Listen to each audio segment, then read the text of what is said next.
Welcome to Our Community, Our Money, the Entrepreneur in You. My name is Germaine Washington and I'm your host. And today I'm super excited because it's spring and we have a wonderful event for March that's going to be a Women of Color event, a business shower, and one of the speakers is our guest today. And her name is Miss Tiffany L. Williams. And she is dynamic. She is CEO and creative director for her own company called Twice Media Productions. And she's also co-founder and managing director of the Diversity Fund Houston. She's going to be coming to us with all kinds of valuable information. And also, I just want to remind everybody that they're going to have to register for our event on our website for March 31st at hccs.edu/smallbusiness.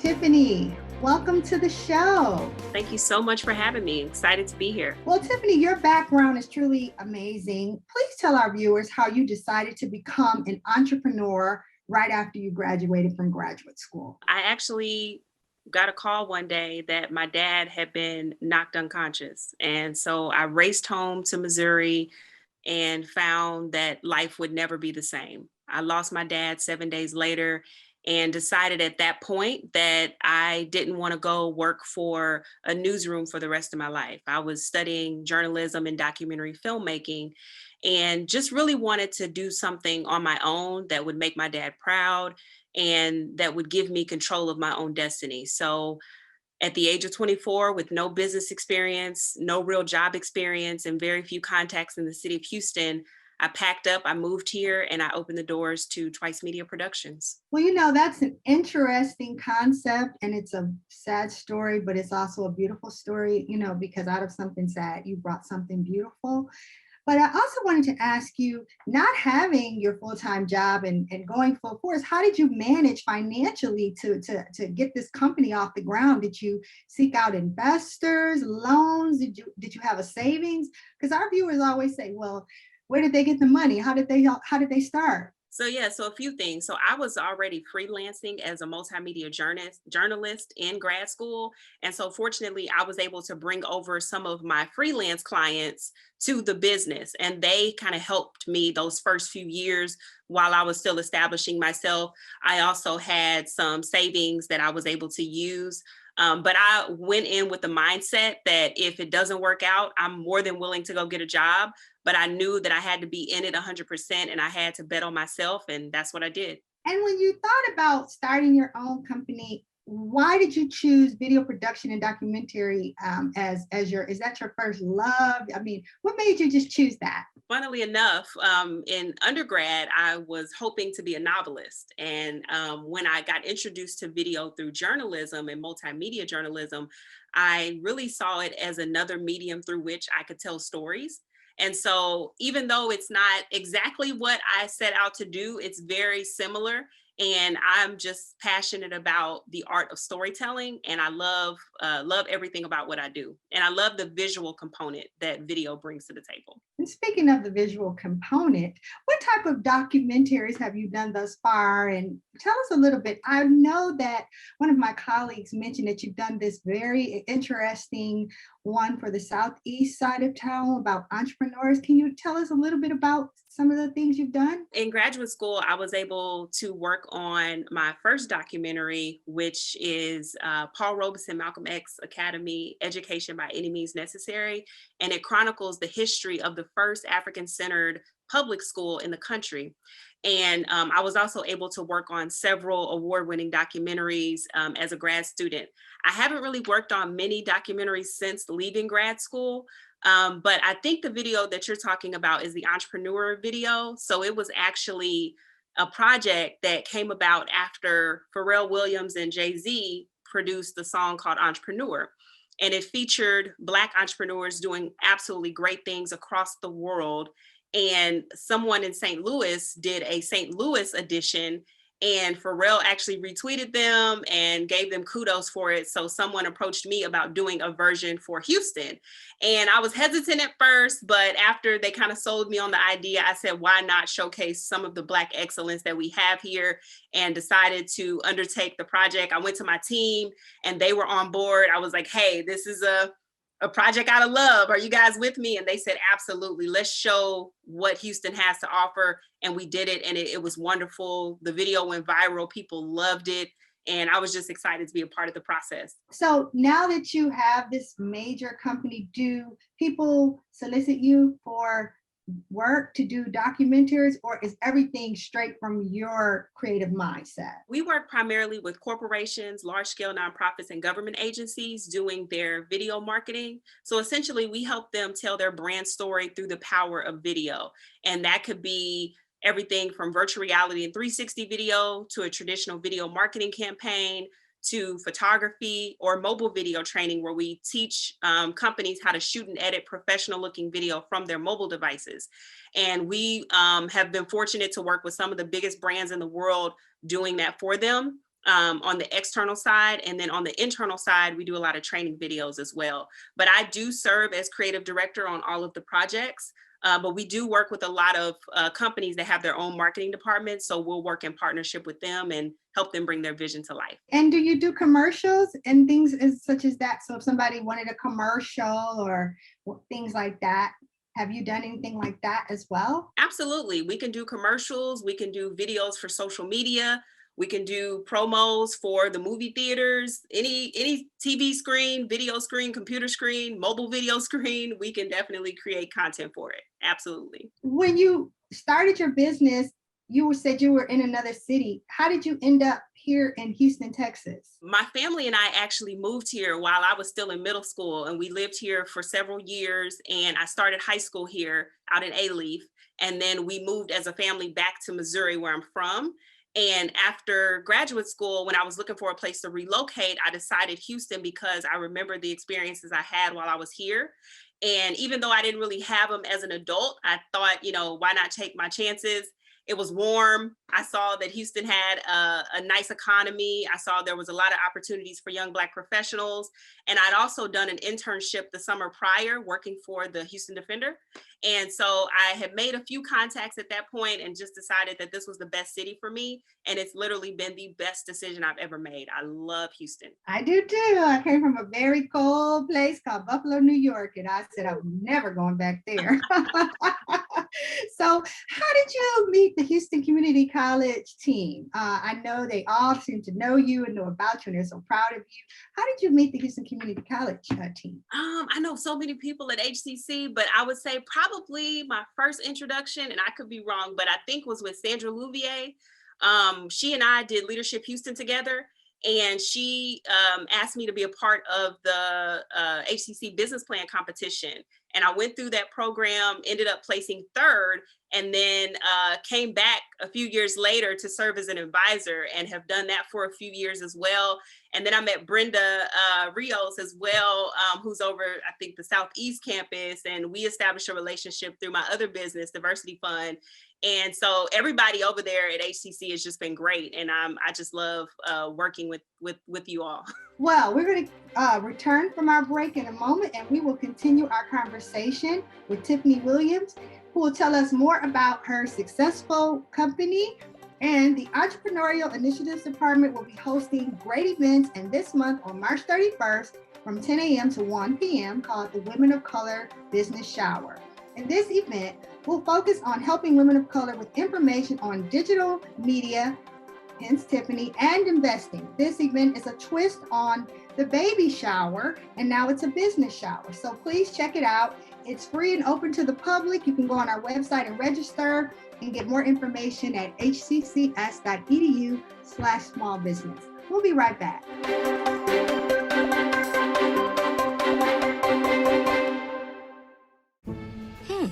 Maybe you can make retirement happen. After all, you made home ownership happen. Homeschooling yourself on loans, beefing up your credit score. So I'm pre-approved. You were like, yes! Sorry. Color coding listings, ticking boxes, and flushing every toilet in a 20-mile radius.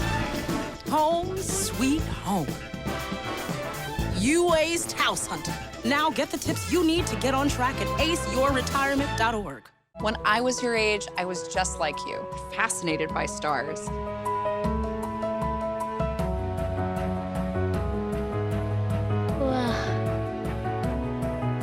But now I get to search for life in the universe. And who knows, maybe life is looking for us too. So we're like aliens to them? Yeah. Does anyone want to be a scientist now? I do. Awesome. We need more girls in STEM. Maybe we can find aliens. The faculty at HCC represents the best of Houston. Whether your goal is a 4-year college, a better job, or a whole new career, come learn with us. HCC, for everyone, anytime, anyway.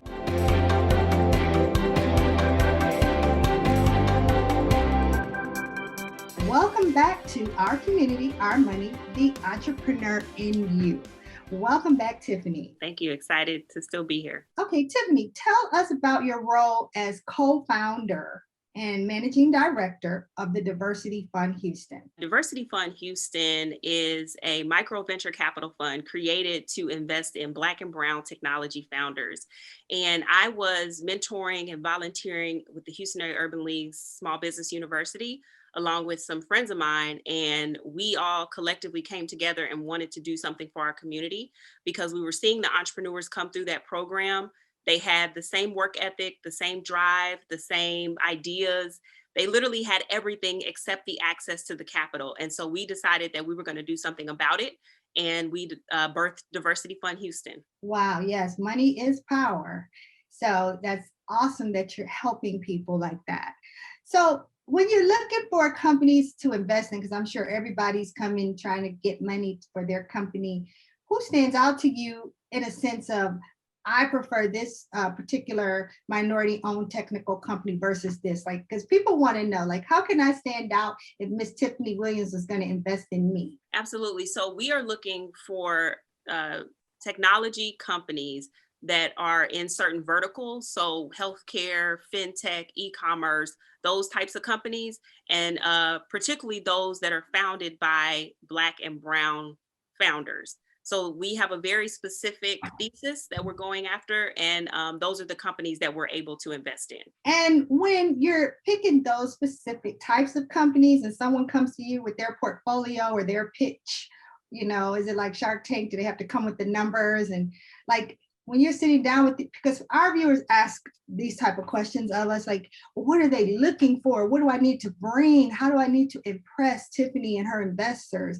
if I want to get those funds? We're still in the fundraising stage ourselves, but we are looking for founders that are early stage. So we understand that they may not have every single thing in place, because what we found is that less than 2% of Black and Brown founders are getting funding through VC. And that's because they don't have access to the networks, or they don't have something what is called the friends and family round, meaning they weren't able to raise money from friends and family before approaching a VC. So we are essentially that friends and family round for them. So they're coming to us at the very early stage, getting just enough funding to establish their MVP, their wireframe, or what have you, so that they can then go on to a larger, more traditional VC fund and get some more funding.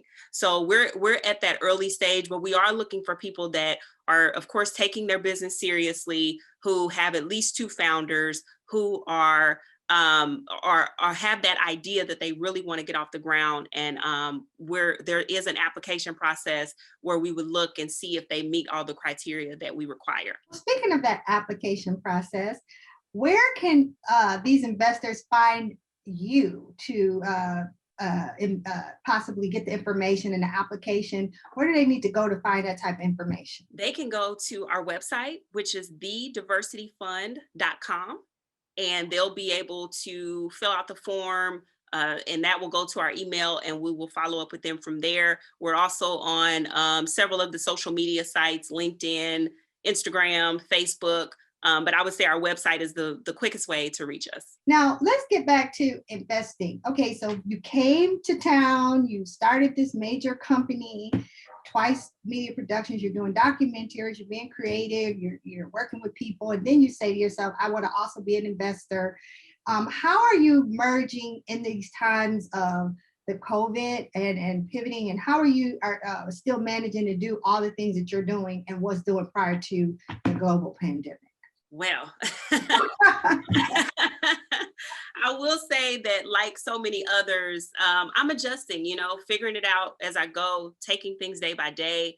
My production company was certainly impacted because we were closed for several months. We weren't, deemed an essential business. And I wanted to keep my clients as well as my production crew safe. So we weren't doing a whole lot of shooting. Luckily, we were able to do some virtual work. We had some retainer clients that kept their contracts open. So we were fortunate for that. So we were able to make it through those months of being closed, but we did have to pivot our business. So I actually established a Facebook group where I was able to start giving information to others on how they could stay visible during the pandemic. And the group gained a lot of traction, and I've been growing it ever since. So that was one of the ways that I decided to pivot my own business, but to help others in the process. And then on the DFH side, we really saw this as an opportunity to help entrepreneurs even more, because we're dealing with a demographic that traditionally is underrepresented, underserved, is already hit hard by life in general. And so to throw a pandemic on top of it, the need is even greater. So we just really saw it as an opportunity to provide capital for this underrepresented group of individuals. Now I have some questions about Hollywood, okay? Because I'm just so interested in everything that you're doing. And a lot of filmmakers, documentary makers, all these people, they say, they have a hard time getting their work to be seen by Netflix and Hulu, all of these wonderful streaming services. And it seems to me like they need more content, because I'm tired of seeing the same thing on Netflix. And it seems like they're constantly looking for content, and these people are making a name for themselves. Have you thought, or are you thinking of ever working with any of these type of streaming companies, or is that something that they have like a block where you can't get through? No, I don't have a lot of experience working in that space, but I would always be open to more opportunities. So I do a lot of corporate work. So things that aren't typically going to be seen on a Netflix or that type of streaming service. If I was able to, or if I did ever go back into documentary filmmaking, then I would certainly consider those streaming services. They have a wide viewership, and there's ample opportunities to be successful. But I don't do anything like that right now, but never say never. So that could be something in the future. So you are basically dealing more on the corporate side, doing videos for corporate organizations that hire you to do different videos and things for them. Absolutely. Commercials, with training, different things like that. Oh, okay. So that's very, very different. So Yeah.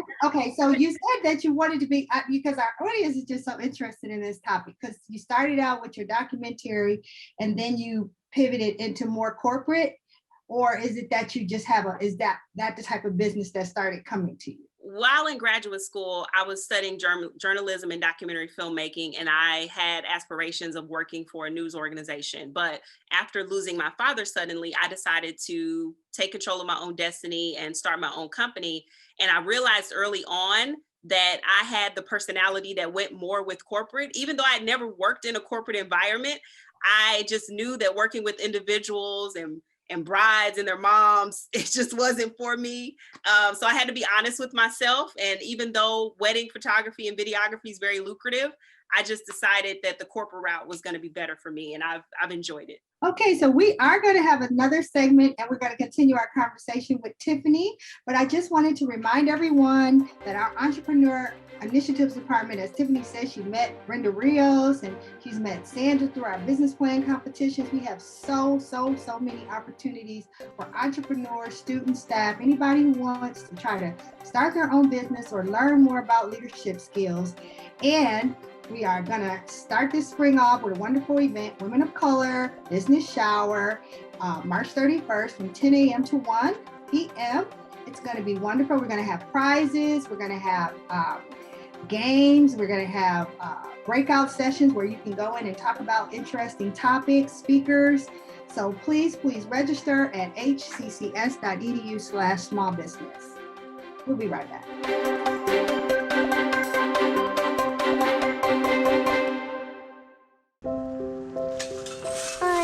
to eat apples and bananas.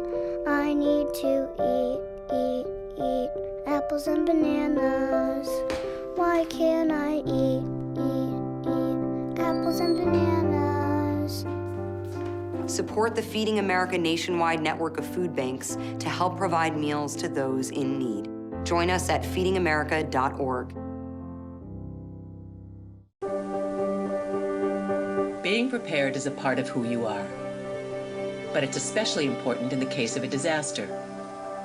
Be informed about possible emergencies in your area. Make a plan that covers where you go in an emergency. Build a kit with the things you need to survive. There's no one more capable of planning for your situation than you.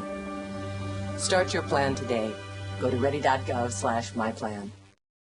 Your blood pressure numbers could change your life.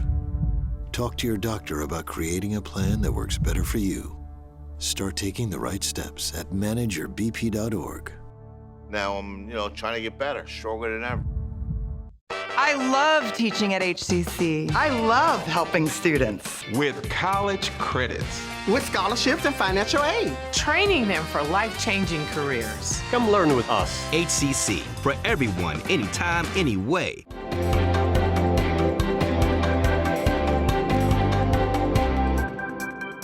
Welcome back, everyone.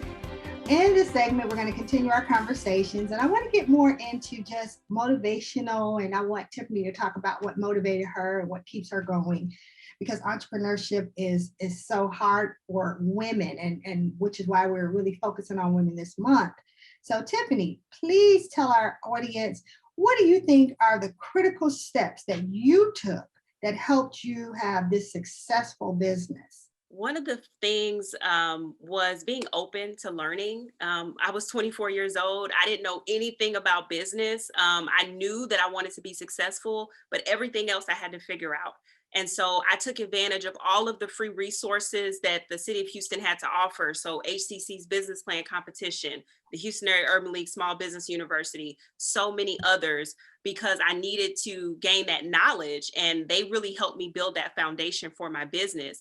And in addition to getting that information, I also got certified through Houston Minority Supplier Development Council and the Women Business Enterprise Alliance, so that I could do business with corporations. And I got certified with the city of Houston, so I could do business with government agencies.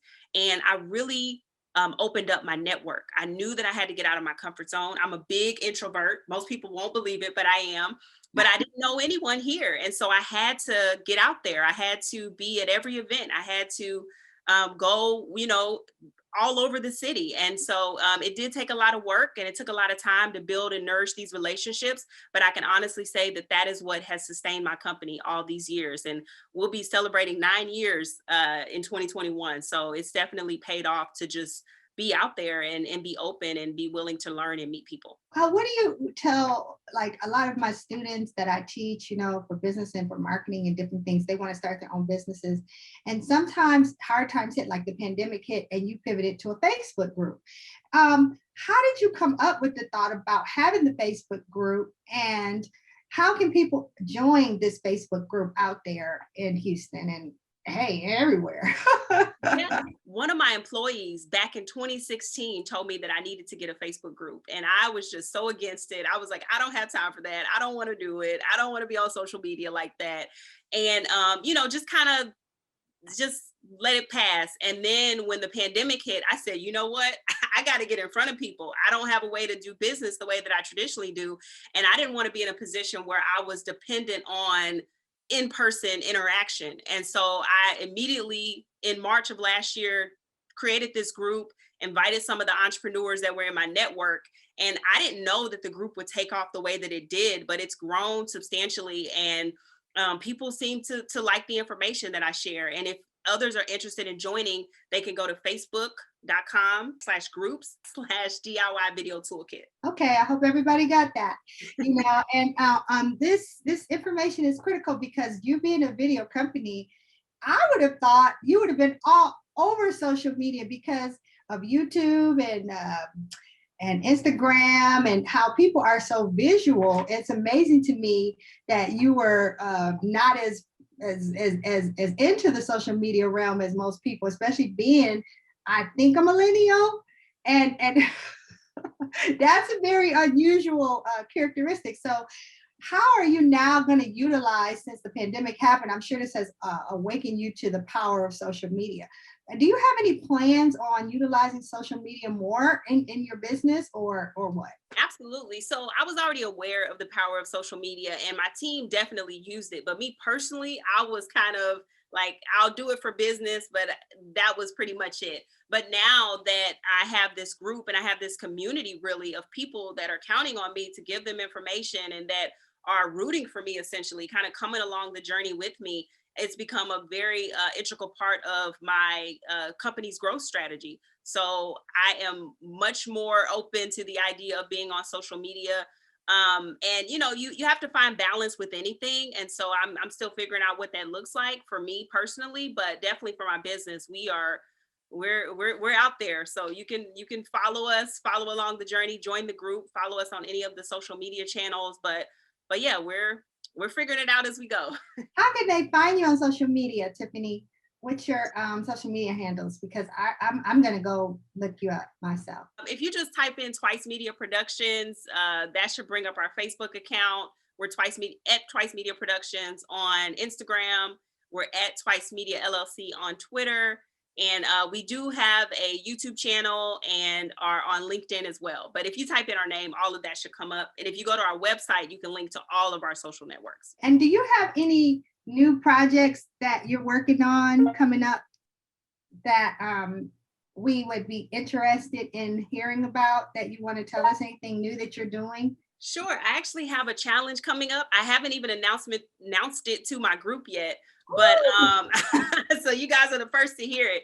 But I will be doing a challenge, and it's the Ready, Set, Shoot challenge. And for 5 days, I'll be training people on how to build out a video marketing strategy and how to do some DIY videos so that they can be successful with their video marketing. So I'm really excited about it. My team and I have been working around the clock.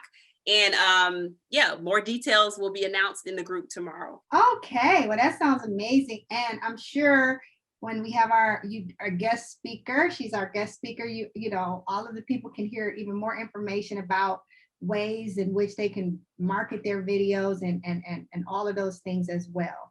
And so the last thing I want to talk about is what advice would you give to young minorities, not even just minorities, anyone who wants to start their own business, but they're afraid to take that plunge and they're afraid to step out?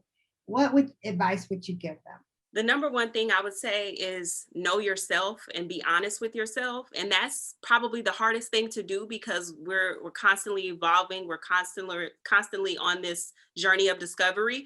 But it's really important because, as you said earlier, entrepreneurship is so difficult at times. And so you've got to have something to keep driving you forward. And if you know who you are and what you want, then that's going to help you get through those tougher times.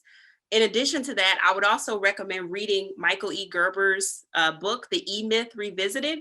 And the E stands for entrepreneurial myth, because in that he talks about there being 3 types of people: the technician, the entrepreneur, and the manager. And you've got to figure out who of those 3 you are.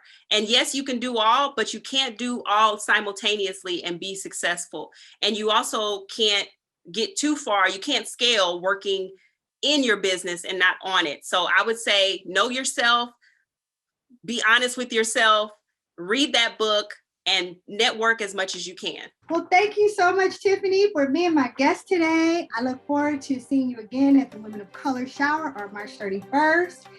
And as always, I would like to share a motivational tip for our female entrepreneurs.